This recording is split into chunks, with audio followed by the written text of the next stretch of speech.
Thank you very much, and good morning, everyone. As you can probably tell from the shirt, I'm a very proud father.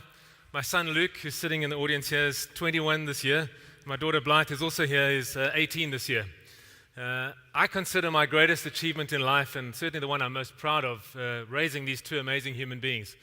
But it certainly has been quite a journey, and that's what I want to get into today.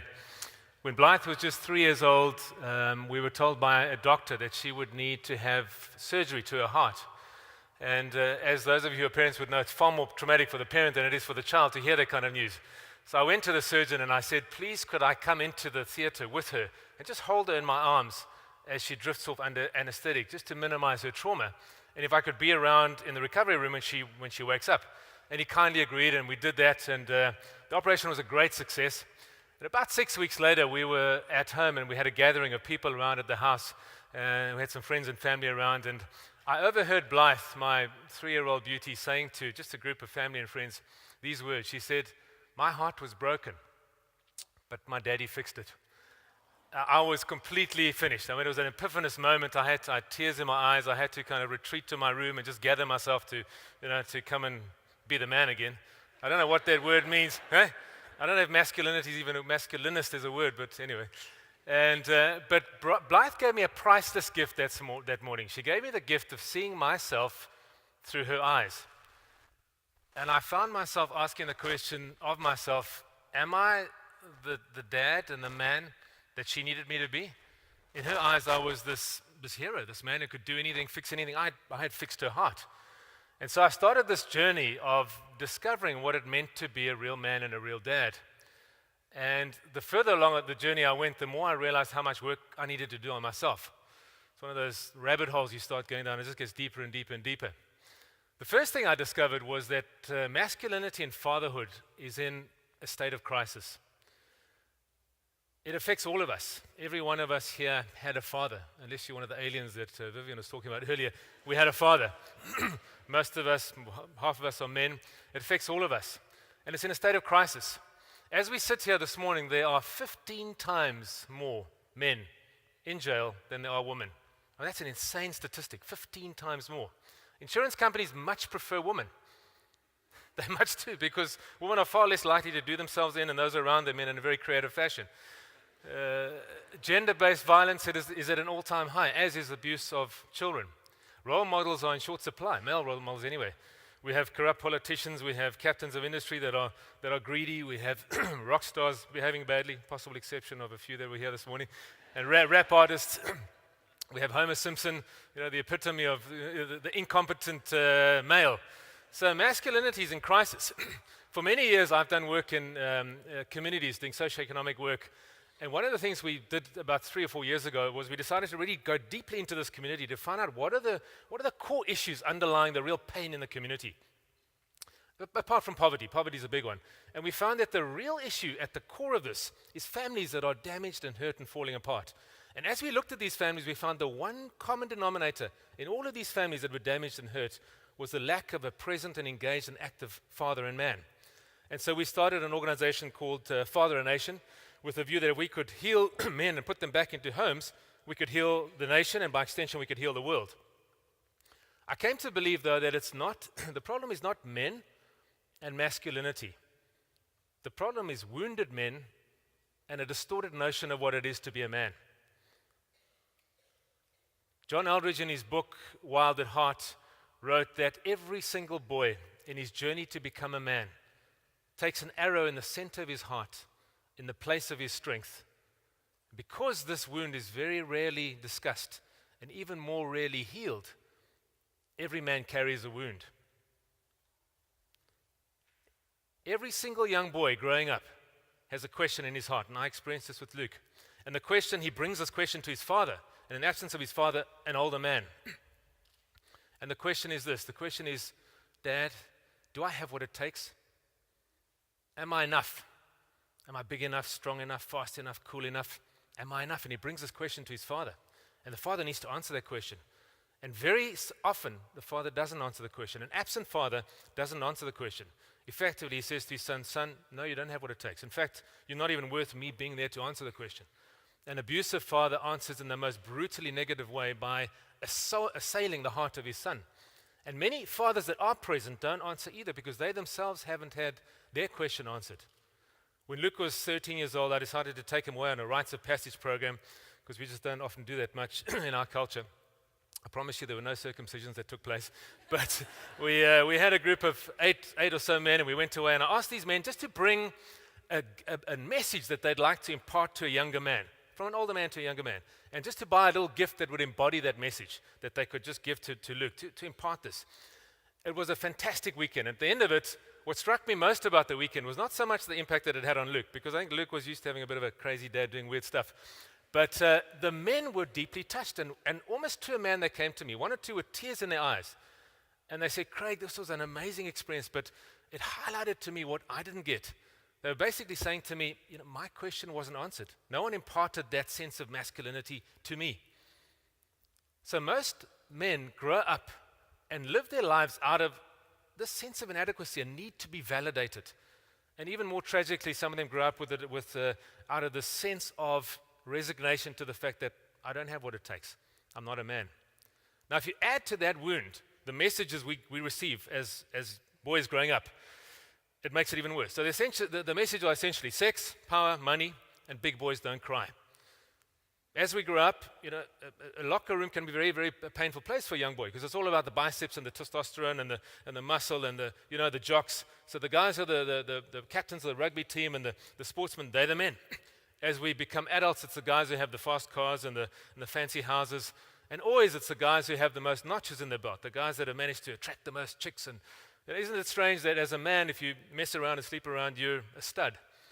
If you do the same as a woman, you have a far less pleasant label.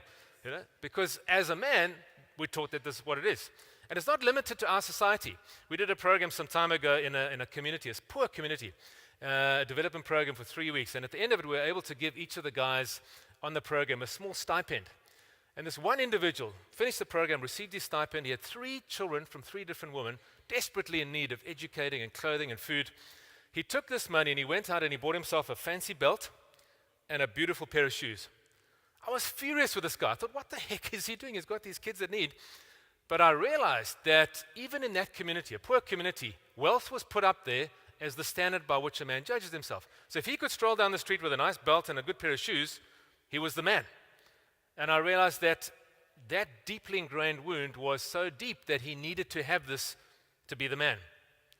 Now, if you add to all of that the fact that big boys don't cry, we grew up learning that, it's not so cool for a guy to cry. Don't sissies do that, wussies do that. So we grow up detached from our heart. You put 2 men in a room and you say to them, have a deep, meaningful conversation, guys. Terror ensues. Huh? The guys will phone their dentist and book that root canal. I'm coming. No, forget the injection. Rather than have this. Whereas you put 2 ladies in a room, it flows naturally. You don't have to tell them. In fact, you have to ask them to stop at some point. Okay. The point is we grew up detached from our hearts. Now, this is a disaster waiting to happen. You have a man who's grown up, he's got a sense of inadequacy, and I need to prove myself. And the way I need to prove myself is chase more women, have more money, and get more power. And by the way, I can't talk to anyone about this because, big boys don't do that kind of stuff. It's a disaster. So how do we respond? The first thing we do as men is we pose.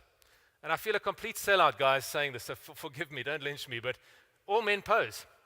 I remember not even a year ago, I was going for a jog along the promenade, and I'm jogging. I've been having trouble with my knees. They say if you get to 50 and your knees aren't giving you trouble, you haven't lived. So I've definitely lived. I'm jogging along the promenade, and my one knee really starts packing in, so I have to start limping. And just after I start limping, I see these 2 attractive young ladies jogging towards me. And immediately, I start running. Immediately. Not even a second thought. And I'm running, I'm thinking, Craig, you idiot. You wrote a book about this stuff. You know this stuff. You should. But I didn't stop until they'd passed.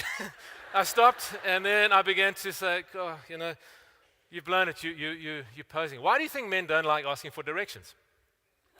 Because it means admitting we don't know what we're doing and we don't know where we're going. And we hate that. Men hate that. So we'd rather drive in our car with this irate and angry wife or partner next to us, glaring at us, and we're going to find it. We're the man. We're going to find this place.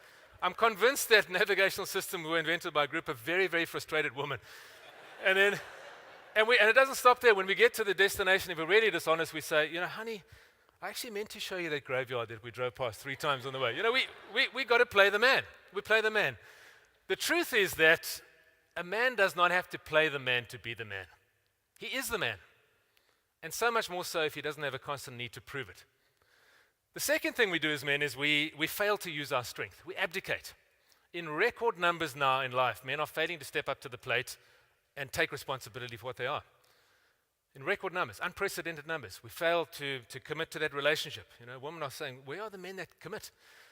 We fail to follow through with the childcare support. There are an unprecedented number of homes today in the world where there is no present and engaged father. Men are abdicated. And we withdraw in many, many different ways. We draw often into addiction. Some of them are legitimate, like work. We become the workaholic. Video games. More and more guys are getting stuck in the virtual reality of TV games. It can be sport. Or it can be more illicit, like pornography and drinking, etc. Escape. It's easier to live in this virtual world where we control stuff than it is to step up to the plate and deal with the real world. Winston Churchill said a powerful thing. He said that a man does what he must, in spite of personal consequences, in spite of pressures, dangers, and obstacles. And this is the basis of all human morality. A man does what he must. The third thing we do as men is we misuse our strength. We see it all over society. We see the alpha male. We see it in churches, we see it in homes, we see it in businesses, we see it in government. The alpha male asserting himself at the expense of others, dominating. And that quickly can morph into abuse. Starts off innocently enough with a bit of verbal abuse, a bit of emotional abuse, can quickly morph to sexual and physical abuse. But that's not masculinity. I don't think there's a woman alive who hasn't at some point in her life felt intimidated or fearful in the presence of a man. It's something as men we don't experience, as women you do. That's not masculinity. True masculinity is wired to fight for what is right and to fight against what is wrong. True masculinity is wired so that we give more than we take, and we never, ever, ever take what is not ours.